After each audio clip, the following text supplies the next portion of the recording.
2017 Behind the Wheel, our favorite cars of the year. A whole slew of our four-wheeled coverage in 2017 involved autonomous vehicles and self-driving cars. And with good reason. Between the big OEMs and a legion of startups, a lot is going on there. But human-driven vehicles aren't going anywhere just yet, and 2017 has been an interesting year behind the wheel here at ours.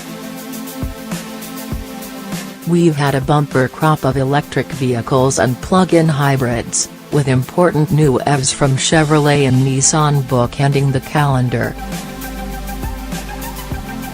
We've driven enough crossovers and SUVs to fill a parking lot, some of which came in very handy during a house move. At the other end of the size chart, on one memorable day in Tennessee, I got to drive a gaggle of microcars, which made me realize just how far vehicle safety standards have progressed in 50 years. And there was a light sprinkling of supercars during the warmer months. But the two cars that captivated me, the ones that still cause me to wax rhapsodic when people at dinner parties ask my opinion, belong to none of those categories. It started with a Bolt and ended on a Leaf. 2017 has been a great year for the battery electric vehicle.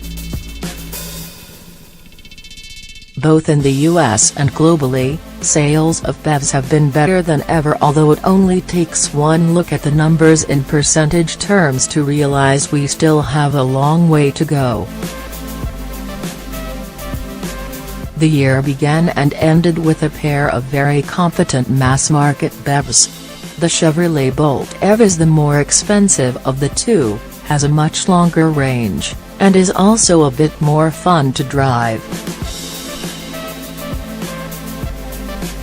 The Nissan Leaf, on the other hand, comes with the latest ProPilot Assist system, which is good, and has more than enough range for the vast majority of us. When Tesla's Model 3 finally starts showing up en masse, there should be quite a good selection out there for people looking to ditch the internal combustion engine for less than $50,000. Utility vehicles not sure about the sport. This was the year one realized I couldn't keep ignoring crossovers and SUVs. Yes, I can give you 100 reasons why I think you'd be better off with a Sportback or station wagon or shooting brake.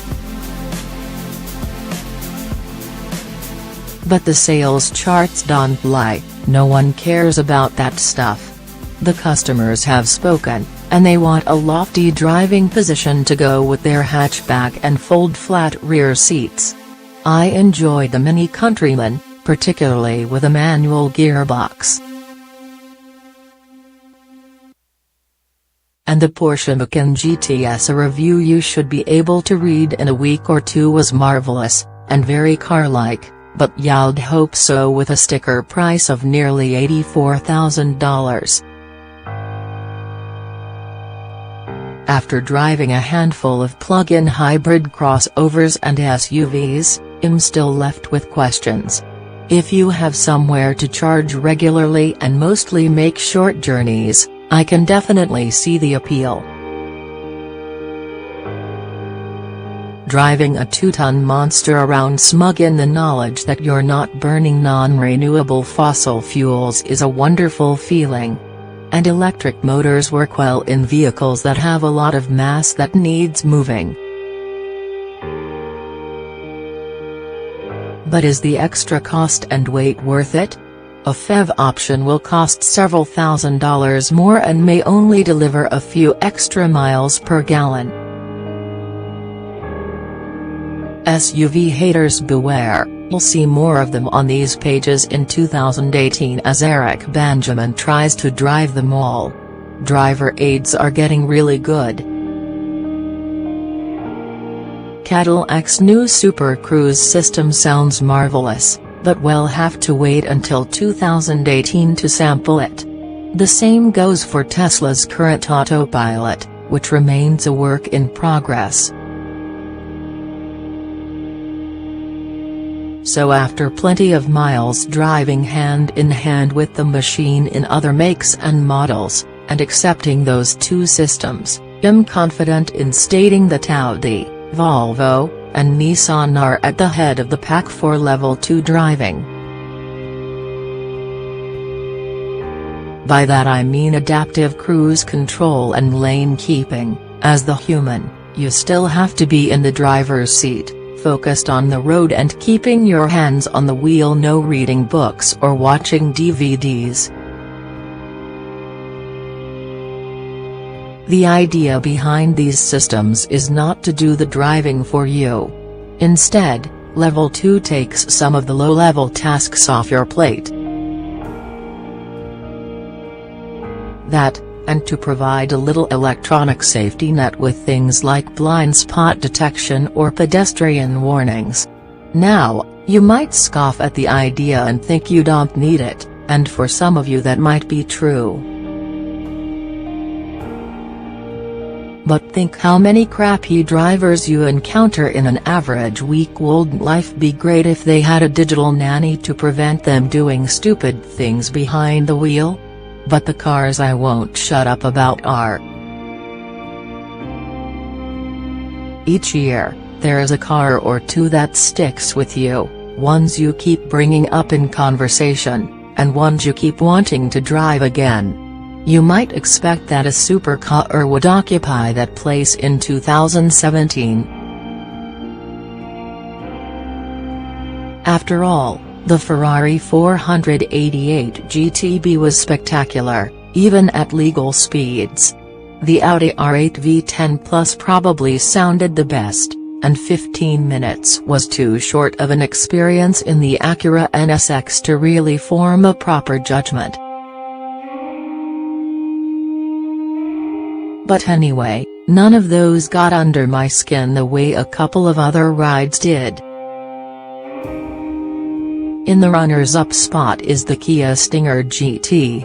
In rear-wheel drive form it was a joy to drive and a car that has lived up to the hype, which had been steadily building all year. The cabin is spacious and well appointed. The car looks damn good. And it ought to be plenty reliable, too. Kia deserves to sell them by the bucket load. Further reading: if Ferrari built an M3, the 2017 Alfa Romeo Giulia Quadrifoglio, but the Alfa Romeo Giulia is what truly won my heart in 2017. I drove the $72,000 505 horsepower Giulia Quadrifoglio first, and what a car that was. $10,000 cheaper than rivals from BMW or Mercedes-Benz, and flawed in ways those cars would never be. It's infused with character and soul. A 30-minute drive with the Giulia in race mode, all the power and plenty of noise, but remember to soften the dampers, will leave even non-smokers wanting a cigarette. It's that kind of car. The engine is basically the same as the twin-turbo V8 Ferrari uses, but with 2 cylinders cut out. The steering is hyper-responsive, also like a modern Ferrari, and those big aluminum paddle shifters feel so right to your fingertips. But here's the more remarkable thing: the entry-level car is half the price but almost as good. Yes, you lose some of the soundtrack, and it won't set a record-breaking Nürburgring time.